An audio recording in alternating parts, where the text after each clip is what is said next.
Hi, I'm Amy Edwards, and welcome to the Edwards Table. This podcast is all about real conversations, the kind that come from life, love, family, friendship, and all the messy, beautiful parts in between. I started this show because I believe in redemption stories and in sitting down together to talk about the things that shape us, heal us, and sometimes just make us laugh. So grab a seat, take a breath, and join me, because there's always room for you here at the Edwards Table.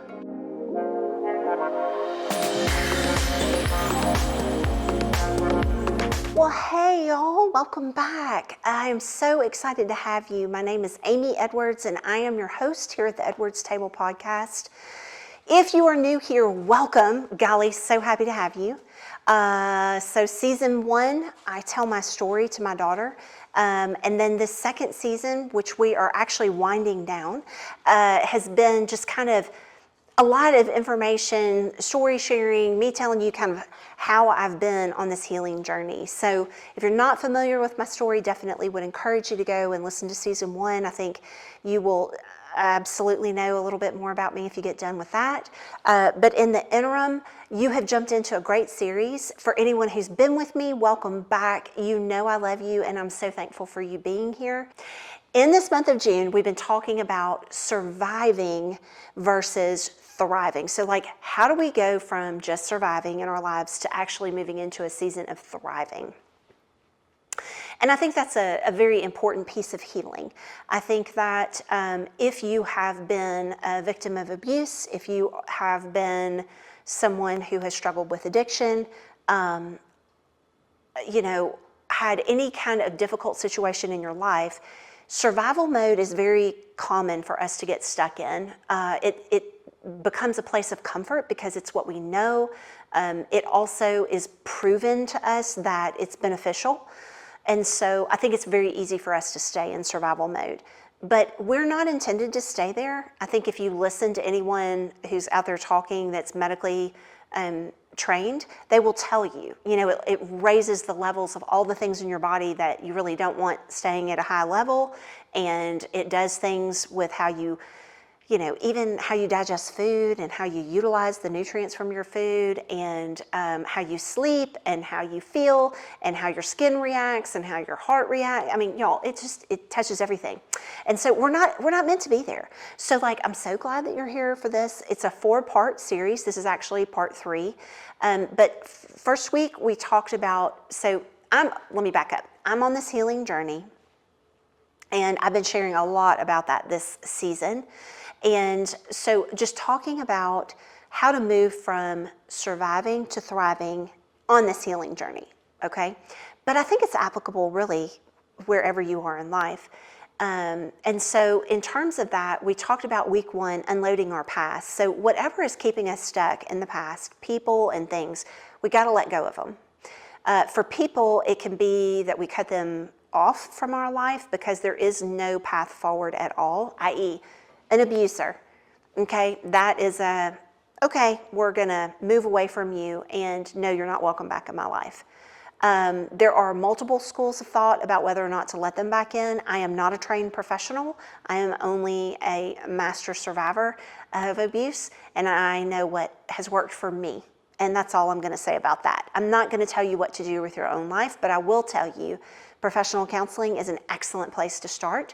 And I wouldn't be here sharing my story with you had I not done it for 11 years. So the second thing that I talked about, so last week, week 1, unload our past. Week 2, how to reintroduce people. How do you bring people into your life now that you've cleaned out all of the stuff that's got you stuck or had you stuck? How do you welcome new people into your life? So this week, I wanted to talk about, okay, we've also offloaded things out of our life, right? So for instance, if addiction is something we struggle with, clearly you're not gonna have, if your struggle is with alcohol, you're not gonna have a full bar in your home. Clearly that doesn't even make sense. If you struggle with overeating, you're not going to have a ton of junk food in your home. And I mean, the list can go on and on, but you get what I'm saying. So this week I want to talk about, okay, now that we've identified and we've removed the things in our life that should not be there because they keep us anchored and tethered to our past, and keep us surviving instead of thriving. How then do we take now this open space where things used to live, and how do we replace them? I think we can definitely agree that this can be a little bit tricky. Just like introducing people into our lives, we have to be careful. We have to be mindful, because just like I said with people, things are the same way. So if we are bringing things into our life that are very similar to what we struggle with, so here's a for instance. Let's say food is your struggle, okay? I have struggled with food off and on in my life before too. And I get rid of the unhealthy food in my home. So like got rid of chips and ice cream, candy, and whatever else. But then I go to the store, and because it has the label of healthy, I'm putting air quotes up, then I buy healthy chips, sugar-free candy, healthy ice cream, and I have all of that back in my house again. Am I truly moving into a season where I'm going to be thriving? No, because food is still a part of my problem, okay? So how do I replace what I had with something that is going to help me grow and help me move into that thriving space, right? Well, I will continue with the theme of food because I think it's a great one and I love to eat. So for me personally, taking junk food out of my house regularly, like not buying things like that and keeping it stocked in my pantry or in my refrigerator, was my start. Like, I personally can tell you, when it comes to certain types of foods, I don't have self-control because I love them and I'm going to eat all the things all the days. Sometimes I'll make good decisions, but most of the time not. And so we just go with we already know. Most of the time I don't, so therefore we're just not even going to try it, okay? And so that was over a course of some time for me to figure that out and then pare down what I did have in my home. And then confirm I'm not going to do that anymore. Like, I can't do it anymore. But then the flip to it is, it's like, okay, so I've got healthy options that feed us breakfast, lunch, and dinner, snacks, whatever.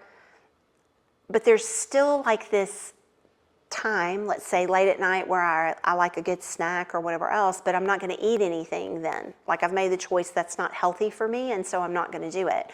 Well, how do I replace that so that I'm not just using an old habit and doing the exact same thing? So for me and John, it actually became going to bed. And it sounds so silly, but it really did. It was like, you know what? Instead of having a late night snack,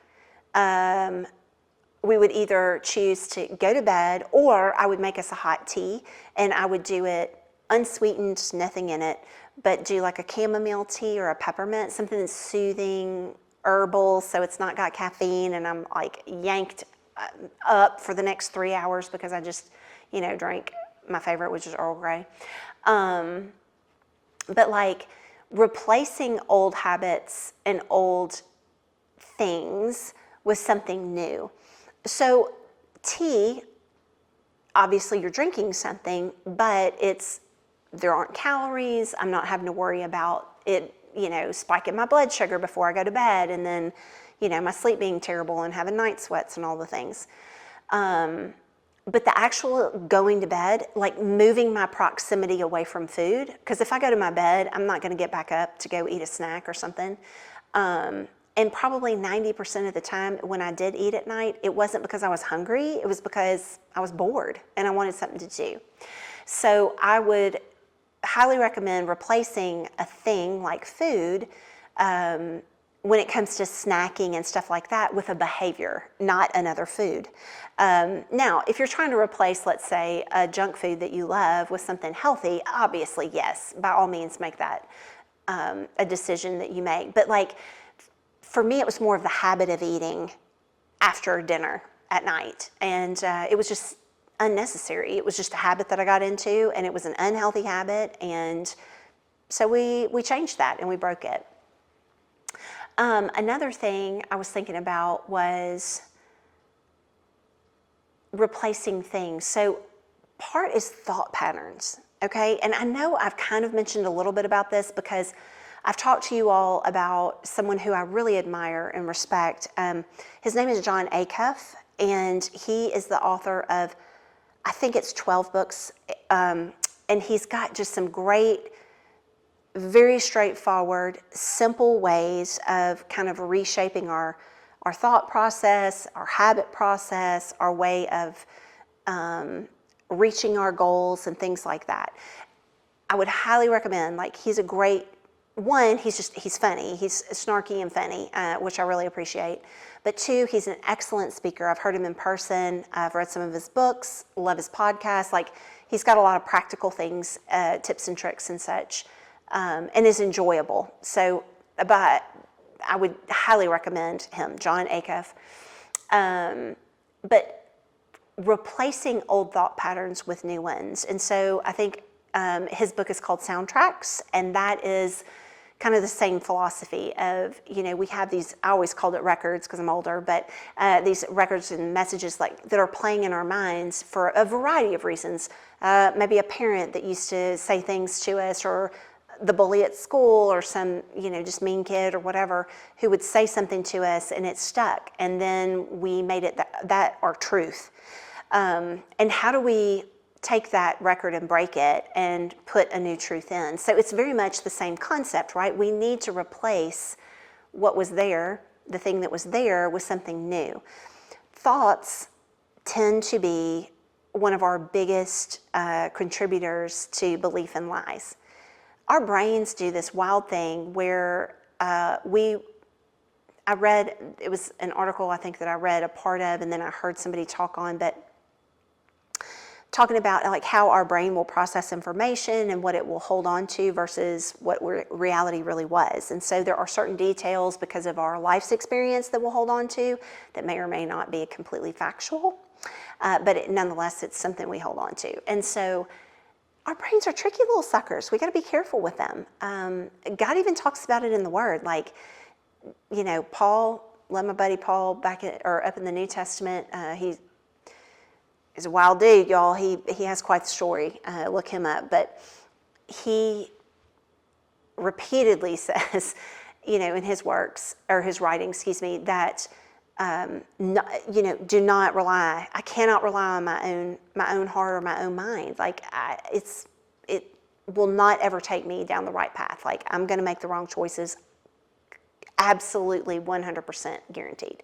That's just how we are as humans. It's human nature. It's the fact that we are all sinners. Like, our minds are a hot mess, y'all. So we got to be careful. But I think that's why, a couple weeks back when I was talking about keep moving forward, right? Like moving from stuck to moving ahead. That's a mantra of ours, is to keep moving forward. It's just perpetually moving in the right direction. That is our goal. And so it's very simple. Am I moving closer to my goal or further away from my goal? If I'm closer, then I want to stay with that activity or that action. If I'm further away, then I need to stop doing that, and I need to rework how I'm going to do whatever it is I need to do in order to get closer to my goal. So thinking about all of those things and thinking about like replacing things in our lives, I think can be an overwhelming process. I think one of our biggest deceivers is social media, and the access we have to information is ridiculously crazy. And so with all of that, we have to be ever so careful with how much we're consuming. And I say this because this is something I struggle with tremendously. Consumption for me in terms of social media and like videos and things of that nature is something that I can get lost in, and I do get lost in constantly. I have to be so careful, and it's very difficult for me. I can already hear some of y'all say, delete this and don't do that. Yeah, I get it. Trust me, I do. I highly recommend that for most. However, I am in charge of all social media, website, and everything for both my company that I own with my husband and for this podcast. Two separate entities and very different, very different things that we do for both. But I do that for both. And so like, I need to see what influencers are saying and doing in my industry. I do need to see, you know, some of those things. I do need to respond to comments. And the unfortunate part is I don't always do it well, because it's really easy to get sucked in and it's very easy to make excuses. And so for me personally, I just wanted to be transparent there. Like that's a in the moment, what I'm struggling with and what I'm working toward. So here's some ways that I am working on not being so easily sucked in, if you will. So like first and foremost, every morning, if you're like me, your alarm goes off on your phone, it's right next to your bed. Maybe you're a good person and have it out in the kitchen or whatever else, but mine's next to me in my bed. And so before I get onto social media, and even before I will like check my email and check all of our bank accounts and everything for our businesses, I make it a point to read my Bible. That's I work really hard to make that daily my habit of no matter what, before I do anything else, I'm going to read my Bible. I find when I do that, my days typically start off a lot stronger. It's easier for me to then walk away from my phone. But when I don't do it, I find myself getting sucked into social media, and I'll stay there, you know, for lots of minutes or a couple of hours. I mean, easily. It's so easy to do. And so starting my day off in my word, in the Bible, very important. The other thing that is helpful for me is to have a list. And so I live on sticky notes. I love a good Post-it. Brand for me doesn't matter, but I call them a Post-it because I'm old like that. But I love a good list because I can make a list of what I need to accomplish for my day. And I usually have a list for the week of what I'm trying to get knocked off the list for the whole week, but then break it down each day so I have tasks that I can accomplish. That's super helpful to keep me on track. Another thing that I do is turn on music. When I do that, one, I use my phone to do it. So it's kind of like, okay, I'm not going to do anything else. Now, mind you, I could if I wanted to, but I sync my phone up to a speaker. And because I've done that, then I can only have one thing playing. So if I'm playing music, I can't be on my phone looking at social media, because then the social media is going to play on the speaker and the music won't be there. Simple, but it works. And then the other thing that I do is I try to stay moving around my house. So even when I'm doing creative content, like I'm trying to create content for our business or the podcast, I'll stand up and move around. I get a whole lot more done creatively. It helps my mind. But then two, I am also someone, I am not a purse carrier. I'm not a phone carrier unless I have to, because I can't stand having stuff in my hands or hanging on me. I just like to be able to freely move about, right? And so if I am up and moving around, I'm not apt to carrying a phone. I mean, even when I go out walking in the neighborhood, I don't carry a phone with me unless I'm by myself, and that's for safety, like in case I were to perfectly never have to call anyone, but like if I got hurt or whatnot. And the way people drive in my neighborhood, I'm not going to lie, I could get hit. Sadly, it wouldn't be shocking. I digress. But so those are just some like practical things that I'm using right now for me personally. Hey, but if you're listening and you've got some good tips and tricks, please share those in the comments, like on your listening app, or jump over to social media and throw those up there for me, because I'm all about sharing all the goodness. Like, and if you've got something that you think would work even better, I would love to hear it. Because I do think in the day and the age that we work in, and live in rather, well, work too, but where we are as a society, we are just consumers of constant information, albeit true or not, it's information nonetheless, via social media and all of the apps that we're on our phones, on our computer screens, on our televisions. And so any way that I can unplug from that and not get sucked into the constant flicking, as I call it, the doom scrolling, I'm down for. So y'all share some ideas with a girl. I'm down for all of that. But back to, what I was talking about is the replacement of things in our lives that we've removed. When we have a gaping hole, we have to have meaningful content to put back in, right? Because if we go, and I know I've said this before, but if we go back to what's comfortable, almost 100% guaranteed that we are going back to old ways. And we don't want that, right? It's not beneficial because we're not growing, we're not moving forward, and we're not thriving. And I know that if you listened 2 weeks ago and I kind of went through that, surviving versus thriving list that I made, you probably could make an even longer one with better words. But I long for those days of thriving to be every day. I love the idea of always thriving. Now, that's not reality, right? Because, goodness gracious, we're not perfect, and we do fall back into our old ways sometimes, or we have a new thing that pops up, or whatever. We're a mess, y'all. I know it. But I would much rather have a long-standing run of thriving days where I do feel confident and comfortable and peace-filled and joy-filled and just bubbling out. I love that. I love that feeling. I want that feeling for everyone. I want everybody to have that experience. And so I'm so glad that you have come and stopped by for just a quick little chat today about replacing old things in our life that we've gotten rid of with new things. And whatever that looks like in your life. Shared a few of mine. Definitely have others I'm sure I could run down, but those for me, old food habits, and definitely with all the social media garbage that I just joyfully eat. It's like I'm the junk food consumer. I love some junk food, albeit whether it's with my eyes and my ears or with my mouth and my tummy. So yeah, full transparency there. But in the meantime, definitely come back next week for the last episode of this 4-week series. Because next week I'm going to talk more about this. What happens once we get into this mode of thriving, right? And the things start to creep back in. Sometimes old habits die hard. And because we're human beings, it's not uncommon. So come back with me and let's have a chat about that, because I think I've got some really good practical ways that are helpful. I know I shared a few today, but I've got some other ways that we can talk through as well. Maybe some things that maybe you hadn't even thought about. But in the meantime, I hope you have an amazing rest of your day or start to your day.